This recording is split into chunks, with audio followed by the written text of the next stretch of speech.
नमस्कार दोस्तों, स्वागत है आप सभी का हमारे YouTube channel NDF new defence faculty में। आज हमारी लेक्चर 2 की क्लास होगी पॉलिटी में।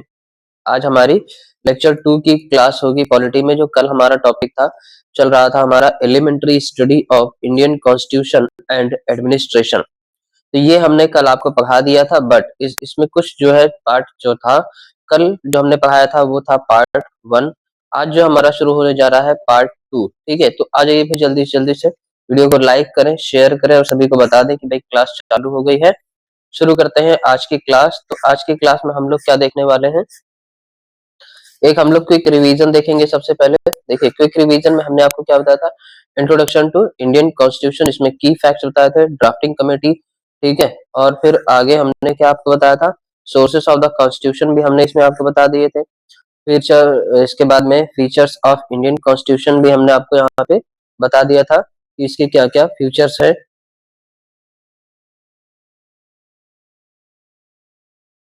आगे देखेंगे प्रियम्बल, प्रियम्बल और सोल ऑफ द कॉन्स्टिट्यूशन में sovereign, socialist, secular, democratic and Republic, ठीक है, इनको जोड़ा गया था 1976 42nd अमेंडमेंट एक्ट।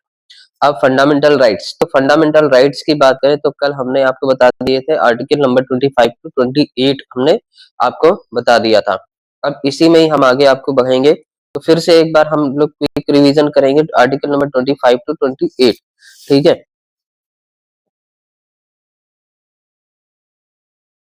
चलिए देखेंगे। तो आर्टिकल नंबर 25 टू 28, हमारा 25 आर्टिकल नंबर जो 25 है वो क्या कह रहा है, देखो आर्टिकल नंबर 25 में है अंतःकरण की, ठीक है। बात करता है वो क्या, अंतःकरण। किसी भी धर्म को हम अंतःकरण से मान सकते हैं, अबाध रूप से, इसमें कोई बाधा नहीं है और कोई भी किसी का भी इसमें कोई भी दबाव नहीं रहता है कि आप अपने मन में ही आप किसी भी धर्म का जो है, किसी भी धर्म को की उपासना कर सकते हैं, किसी भी धर्म को मान सकते हैं, किसी भी धर्म को अपना सकते हैं। तो ये अंतःकरण की बात करता है। फिर आ जाइए बात करते हैं आर्टिकल नंबर 26 में। देखिए जो आर्टिकल नंबर 26 है उसके अनुसार कोई भी धर्म का व्यक्ति, भारत में रहने वाला किसी भी धर्म का व्यक्ति अपने धार्मिक कार्यों का प्रबंध कर सकता है। जैसे आप लोग देखते होंगे बहुत सारी जगहों पर भंडारे चला करते हैं। हिंदू धर्म में क्या होता है, सुंदरकांड कराते हैं, रामायण का पाठ कराते हैं, जागरण कराते हैं, झांकियां निकालते हैं, तो ये सब आप कर सकते हैं। फिर मुस्लिम धर्म में क्या होता है, मुस्लिम धर्म में ताजिया है और भी बहुत सारे हैं, जैसे तो उसको क्या बोलते हैं, मातम मनाते हैं, ठीक है, तो ये कर सकते हैं। अब जो हमारे गुरु पर्व होता है उसमें भी लंगर वगैरह जो होता है, तो ये सब आप कर सकते हैं। तो इसमें जो है किसी को कोई बाधा नहीं है। धार्मिक कार्यों का प्रबंध आप कर सकते हैं, धार्मिक संस्थाएं स्थापित कर सकते हैं, अपने चलाचल संपत्ति का स्वामित्व रख सकते हैं और संपत्ति का प्रबंधन आप कर सकते हैं। ये आर्टिकल नंबर 26 के तहत दिया गया है। इसके बाद में आर्टिकल नंबर 27 की बात करें, तो आर्टिकल नंबर 27 में कोई भी आपको जो है बाध्य नहीं कर सकता है किसी भी प्रकार के धार्मिक कर के लिए, ठीक है। मतलब जो रिलीजियन टैक्स होता है वो हमारे भारत में नहीं है। किसी भी प्रकार का कोई भी टैक्स देने पर कोई आपको बाध्य नहीं कर सकता है, कोई मजबूर नहीं कर सकता है कि हमें, जैसे घरों में आप लोग देखते होंगे चंदा मांगने आते हैं ना, तो चंदा मांगने जो लोग आते हैं तो वो क्या कहते हैं, आपकी जो श्रद्धा हो, ठीक। किसी भी मंदिर में जाए तो आपकी जो श्रद्धा हो, 10 20 50 100 500, तो जितना भी आपको देना है आप दान दे सकते हैं, जितना भी आपको करना है आप कर सकते हैं, लेकिन कोई आपसे ये जबरदस्ती नहीं कर सकता है कि आपको इतना देना ही देना है, ठीक है। चलिए आगे देखते हैं आर्टिकल नंबर 28। 28 की अगर हम बात करें तो पूरी तरह सरकारी संस्थानों में धार्मिक शिक्षा नहीं दी जा सकती है। जो भी हमारे क्या होंगे, सरकारी संस्थान होंगे, ठीक है, सरकारी संस्थान, सरकारी स्कूल हो गया, सरकारी विद्यालय, सरकारी यूनिवर्सिटी होगी, उसमें जो है पूरी तरह से धार्मिक शिक्षा नहीं दी जाएगी, ठीक है। धार्मिक शिक्षा को वर्जित किया गया है। दूसरा, सरकारी सहायता प्राप्त संस्थानों में धार्मिक शिक्षा अनिवार्य नहीं होगी, ठीक है। फिर निजी संस्थान, धार्मिक ट्रस्ट द्वारा चलाए गए संस्थान में धार्मिक शिक्षा दी जा सकती है। अब देखिए कोई भी अगर निजी संस्थान है, यानी कि कोई भी प्राइवेट संस्था है, ठीक है, प्राइवेट संस्था है या फिर कोई भी धार्मिक ट्रस्ट है, तो वो क्या कर सकता है, अपने हिसाब से धार्मिक शिक्षा दे सकता है, ठीक है। चलिए अब आगे देखेंगे हम आर्टिकल नंबर, क्या देखेंगे, राइट टू कॉन्स्टिट्यूशनल रेमेडीज, इनके बारे में हम जानेंगे। ठीक है, चलिए अब बात करते हैं हम राइट टू कॉन्स्टिट्यूशनल रेमेडीज। देखिए राइट टू कॉन्स्टिट्यूशनल रेमेडीज में क्या है, आर्टिकल नंबर 32। आर्टिकल नंबर 32 में 5 प्रकार की क्या जारी होती है, रिट्स जारी होती है। ठीक है, 5 प्रकार की रिट्स जारी होती है, उनके बारे में हम पढ़ेंगे। देखिए सबसे पहले जो है, अच्छा आर्टिकल नंबर 32 में क्या कह रहा है, संवैधानिक उपचार, क्या है 32 में, संवैधानिक उपचार है, संवैधानिक उपचार कहा गया है। ठीक है, इसीलिए इनको कॉन्स्टिट्यूशनल रेमेडीज। तो अब देखिए आर्टिकल नंबर 32 में 5 प्रकार की रिट है। जो पहला है, जो पहला है, पहले में क्या कहता है, पहला है हमारा हॉबियस कॉर्पस। पहला क्या है हमारा, हॉबियस कॉर्पस। ठीक है, हॉबियस कॉर्पस है।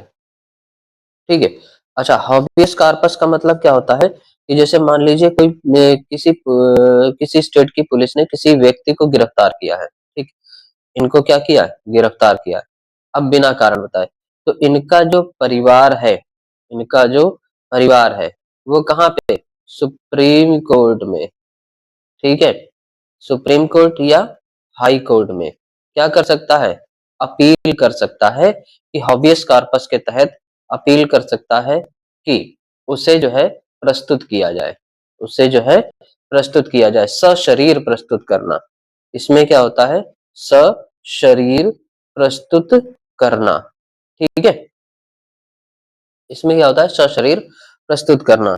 ठीक, जब किसी व्यक्ति को अवैध रूप से हिरासत में लिया जाता है, ठीक है, अवैध रूप से हिरासत में ले लिया जाता है, तो ये क्या करते हैं, हाई कोर्ट में या सुप्रीम कोर्ट में इसका परिवार जाकर क्या करता है, इसको ये अपील करते हैं कि इसको सशरीर प्रस्तुत किया जाए। और कोर्ट देता है अदालत को, मतलब सॉरी कोर्ट जो है आदेश देता है पुलिस को, डिपार्टमेंट को, कि वो क्या करे, उस व्यक्ति को पूरी तरह से यहाँ पर लाकर खड़ा करे। ठीक, ये हो गई हमारी पहली रीट। अब बात करते हैं दूसरी रीट के बारे में, जो हमारा दूसरा है। दूसरी रीट के बारे में क्या कह रहे हैं, देखिए जो दूसरी रीट है वो क्या कहलाती है, मैंडेमस। ठीक है, दूसरी रीट क्या है, मैंडेमस है। ठीक है, मैंडेमस का मतलब क्या होता है, आदेश देना। मैंडेमस मतलब क्या होता है, आदेश देना।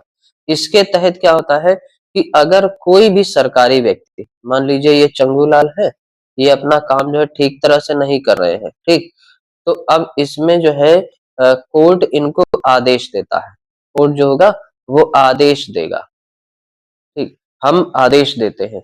अब कोई भी अपना कर्तव्य अगर ठीक से नहीं निभा रहा है, कोई भी सरकारी कर्मचारी अपना कर्तव्य ठीक से नहीं निभा रहा हो, तो कोर्ट उसे अपना काम करने का आदेश देता है। समझ गए, आगे देखते हैं, ये हमारी कौन सी दूसरी रीट थी। अब तीसरी रीट में देखेंगे, तीसरी रीट जो हमारी रीट नंबर 3, तीसरी रीट क्या है, प्रोहिबिशन है। तीसरी रीट क्या है, प्रोहिबिशन है। अब देखिए प्रोहिबिशन का मतलब क्या होता है, रोकना। प्रोहिबिशन का मतलब क्या होता है, रोकना।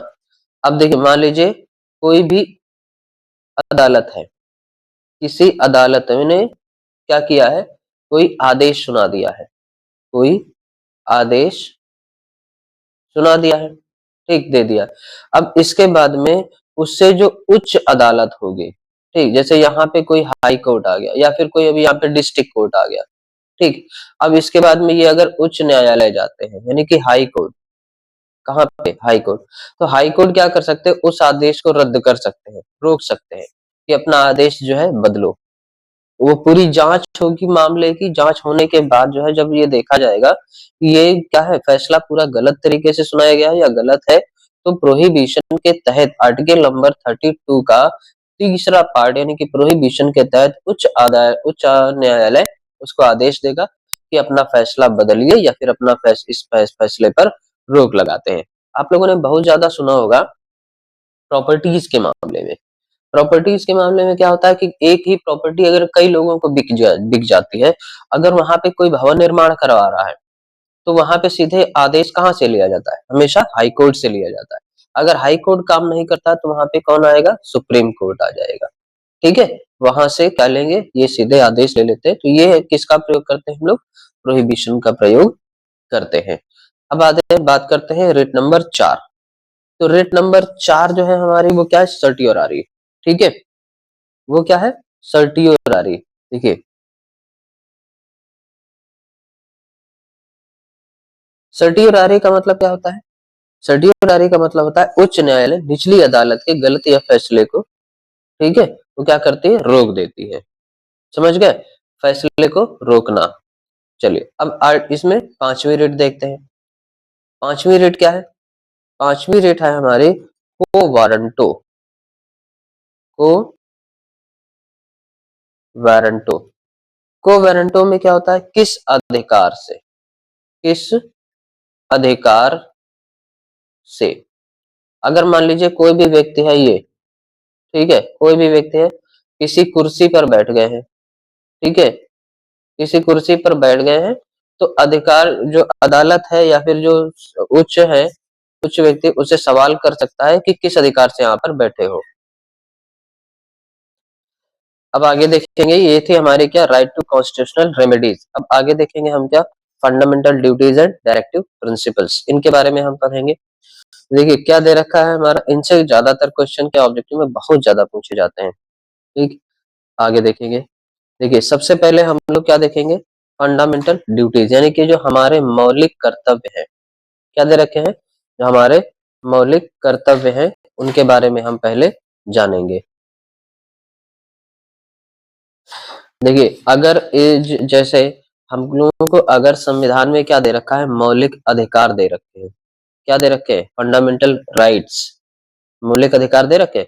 उसी तरह से हमारे क्या है, कुछ मौलिक कर्तव्य भी होते हैं, जिन्हें हम बोलते हैं क्या, फंडामेंटल ड्यूटीज। ये किस में दे रखा है, पार्ट 4 में दे रखा है। अब देखेंगे, added by 42nd amendment act 1976 में ये जोड़े गए हैं। तो सबसे पहला पॉइंट हमारा कौन सा है, रिस्पेक्ट कॉन्स्टिट्यूशन, यानी कि संविधान की, संविधान का सम्मान करना। नेशनल फ्लैग एंथम, और चाहे नेशनल फ्लैग हो चाहे नेशनल एंथम हो, हर किसी का हमें क्या करना होता है, सम्मान करना होता है। Cherish noble ideals, freedom struggle. अब देखो जो भी हमारे नोबल आइडियल्स हैं, फ्रीडम स्ट्रगल हैं, उनका भी हमें भरपूर सम्मान करना होता है, उनको हमें संजोकर बनाए रखना होता है। प्रोटेक्ट सोवरेनिटी एंड इंटीग्रिटी, अपनी संप्रभुता को बनाए रखना और अपने उच्च सम्मान को भी, दूसरे के सम्मान को भी बनाए रखना। फिर promote harmony and renounces violence, जो भी प्रमोट हार्मनी मतलब हर तरह से भाईचारा को पूरे समाज में फैलाना, और वायलेंस यानी कि हिंसा को त्याग देना। अगला है preserve composite culture and heritage, जो हमारे कल्चर और हेरिटेज है, यानी कि हमारी संस्कृति और हमारे जो पुराने रीति रिवाज है, उनको भी हमें प्रिजर्व करके रखना, प्रिजर्व करना है, उन्हें बचाना है, तथा आगे आने वाली पीढ़ियों को इसे सौंपना है। आगे देखिए, protect environment and wild life, और हमारे चारों तरफ के वातावरण को, हमारे वाइल्ड लाइफ को, जो हमारे जीव जंतु जगत प्राणी जगत है, उनको भी हमें बचा कर रखना है। अगला है develop scientific temper and humanism. देखिए इसमें क्या करा है कि साइंटिफिक टेम्पर यानी कि वैज्ञानिक तथ्यों को बचाना, और ह्यूमनिज्म मानवता को आगे बढ़ाने का प्रयास करना। Safe guard public property, public property को भी हमें क्या करना है, बचा कर रखना है, ताकि देखो मान लीजिए जैसे आप लोगों ने सुना होगा कि कई जगह पर लड़ाई दंगा मारकुट हो गया, ठीक, तो उन्होंने क्या किया, वहां पर जो पब्लिक प्रॉपर्टी को नुकसान पहुंचाया। अब सरकार क्या करेगी, उसमें पैसा लगाएगी, सरकार क्या करेगी, उसमें पैसा लगाएगी, उसको ठीक करवाएगी।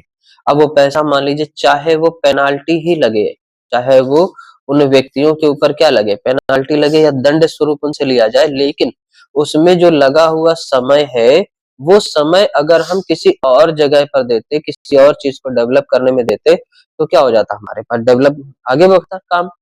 हम पिछला काम को हम कर रहे हैं, उसमें समय लगा रहे हैं, तो हमें आगे काम के लिए हमें क्या समय मिलेगा, कुछ नहीं मिलेगा, और पैसा भी बर्बाद होगा। इसलिए कहा जाता है safe guard public property.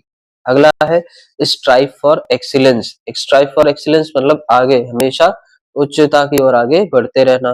Provide education to children 6 to 14 years, अब 6 से 14 साल तक के बच्चों को क्या करना है, पूरी मुफ्त शिक्षा देना है। समझ गए। आगे देखेंगे हम लोग क्या, डायरेक्टिव प्रिंसिपल्स। डायरेक्टिव प्रिंसिपल्स में ये भी कहाँ पे दे रखे हैं, हमारे पार्ट 4 में दे रखा है। पार्ट 4 के बारे में अब हम लोग देखेंगे डायरेक्टिव प्रिंसिपल कौन कौन से हैं। Non justiciable for fundamental in governance. पहला है social secure social economic political justice. Secure करना किसको, चाहे सामाजिक हो, चाहे आर्थिक हो, चाहे राजनीतिक न्याय हो, उसे हमें क्या करना है, रखना है। अगला है adequate means of livelihood for all. सभी के लिए जो है जीवन जीवन यापन करने के लिए सरकार क्या है, प्रोवाइड कराएगी। सरकार जो है क्या करेगी, प्रोवाइड कराएगी, यानी कि जिसे कहा जाता है रोजगार प्रोवाइड करना। Equal pay for equal work, यानी कि समान काम के लिए समान वेतन देना सरकार का कर्तव्य है। Protect childhood and youth exploration, मतलब है कि बच्चों का बचपना बनाए रखना, उन्हें किसी काम पर नहीं लगाना। और यूथ एक्सप्लोइटेशन का मतलब होता है जो भी हमारे नवयुवक है उनका शोषण नहीं करना। ठीक है, तो ये क्या करते हैं, किसी भी प्रकार का शोषण किसी भी बच्चे का हो चाहे किसी भी युवक का हो, शोषण नहीं होना चाहिए। Free legal aid to poor. Free legal aid to poor यह आर्टिकल नंबर 39 ए के तहत कहा गया है। इसमें क्या किया कहा गया कि अगर मान लीजिए कोई भी गरीब व्यक्ति है, क्या है, कोई भी गरीब व्यक्ति है, उसके पास कानून के पास जाने के लिए पैसे नहीं है, तो वो सरकार, तो संविधान क्या कहता है कि ये क्या करेंगे, ये जाएंगे कोर्ट में, कोर्ट इनको फ्री में क्या करेगी, वकील प्रोवाइड करेगी, इनका केस लड़ेगी। ठीक है, वो केस इनका लड़ेगा, तो ये इसके लिए कोई फीस इनको देने की जरूरत नहीं पड़ेगी। अगला है uniform civil code, article number 44। देखिए, यूनिफॉर्म सिविल कोड में क्या होता है कि किसी भी धर्म या फिर कोई भी जैसे नहीं होता प्रेम विवाह कर लेना, तो ये सारे जो है सिविल कोड के अंतर्गत आ जाते हैं। अब अगर हम आसान भाषा में बात करें सिविल कोड की आसान भाषा में बात करें कि जैसे मान लीजिए शादी हो गया, ठीक, शादी हो गया या फिर तलाक हो गया, तलाक के बाद या फिर गोद लेना हो गया, ठीक, क्या होता है गोद लेना। अब ये जो प्रक्रिया होती है सभी धर्मों और समुदायों के लिए क्या होती है, एक ही कानून लागू होता है, ये यूनिफॉर्म सिविल कोड के तहत। अगला है organise village panchayat. Organise village panchayat, देखो इसका मतलब होता है कि गांव में जो पंचायत होती है उसका भी क्या करना है, ऑर्गेनाइज करना है, आर्टिकल नंबर 40 के तहत। प्रमोट एजुकेशनल इंटरेस्ट फॉर एससीज एसटीज, मतलब देखो इसमें क्या कह रहे हैं कि निम्न वर्ग जो भी है, जो हमारा निम्न वर्ग है, एससी एसटी के लोग हैं, उनके लिए भी क्या करना है, प्रमोट करना, किस क्या, एजुकेशनल इंटरेस्ट, यानी कि उनको भी शिक्षा का अधिकार देना और शिक्षा के लिए उनको प्रेरित करना, ये उनका ये सरकार का काम है। आगे देखते हैं नेक्स्ट टॉपिक। नेक्स्ट टॉपिक हमारा क्या, यूनियन गवर्नमेंट, पार्ट 4। अब देखिए नेक्स्ट टॉपिक यूनियन गवर्नमेंट में क्या कह रहा है,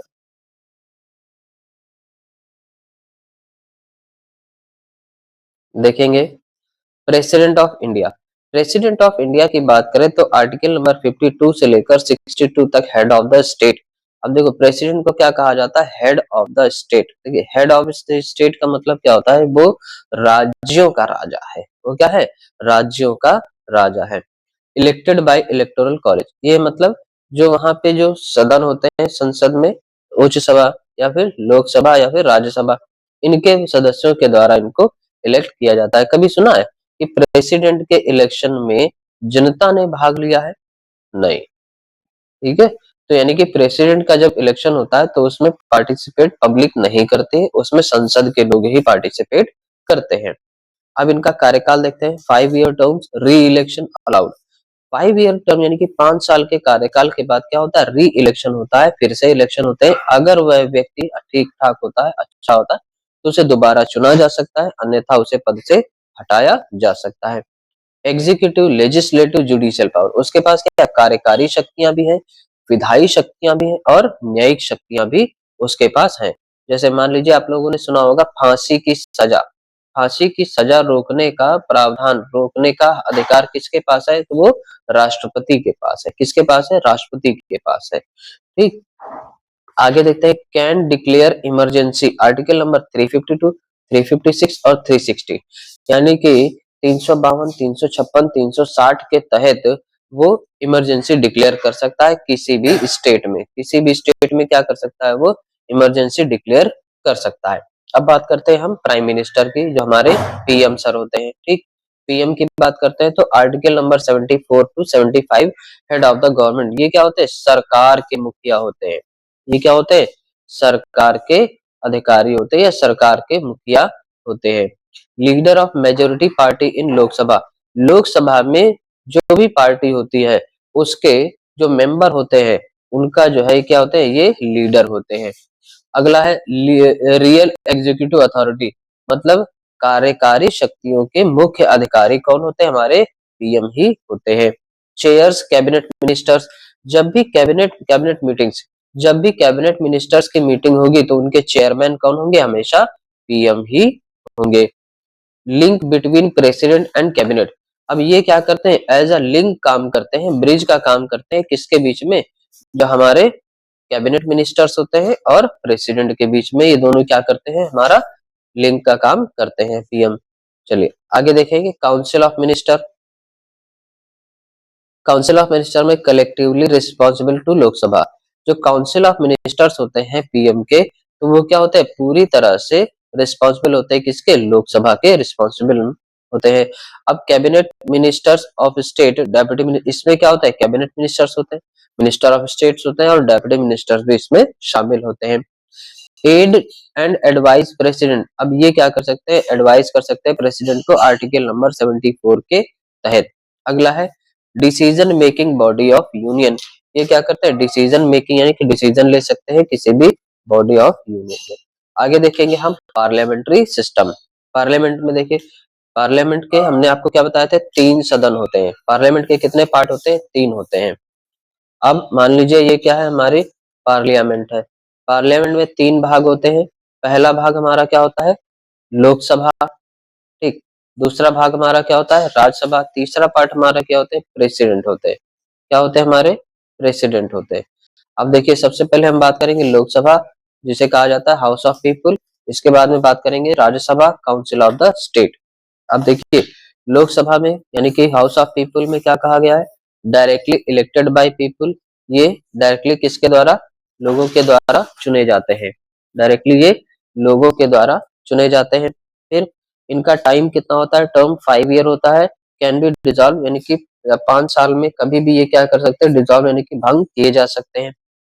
अगला है speaker presides over session, speaker जो है प्रिसाइड किया ओवर सेशन। अगला है money bills introduce only here, जो हमारा मनी बिल होता है जिससे हम लोग क्या कहते हैं, धन विधेयक कहा जाता है, वो हमेशा कहाँ पर, लोकसभा में ही रिप्रेजेंट किया जाता है। अगला है more powerful in financial matter, जो भी हमारा पैसों के मामले में क्या होगा, ये सबसे ज्यादा पावरफुल होता है, ठीक।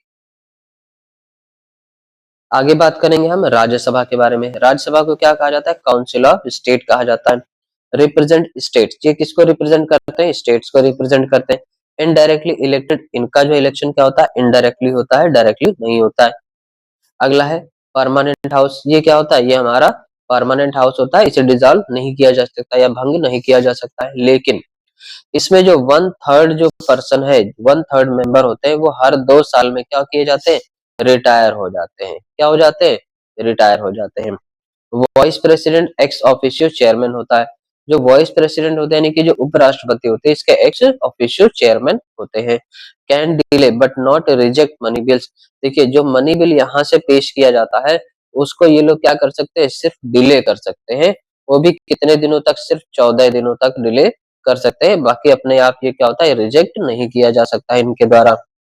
अगला है equal power in constitutional amendments, equal power यानी कि अगर कोई भी संवैधानिक संशोधन होगा, संविधान में संशोधन होगा, तो ये और राज्यसभा और लोकसभा दोनों ही क्या होंगे, बराबर के हकदार होंगे। यानी कि इनमें पावर क्या होगी, दोनों की सेम होगी। समझ गए। चलिए आगे देखेंगे कि कॉन्स्टिट्यूशनल बॉडीज, हम ये हमारा क्या है, क्विक रिवीजन है कि कॉन्स्टिट्यूशनल बॉडीज में हम लोग देखेंगे क्या।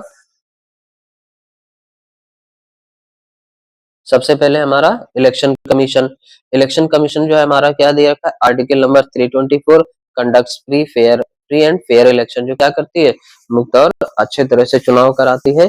CEC plus 2 CEC independent body, ये क्या है, पूरी तरह से स्वतंत्र न्यायिक संवैधानिक पद होता है। अगला है CAG, controller and auditor general, इसका आर्टिकल नंबर क्या है, 148।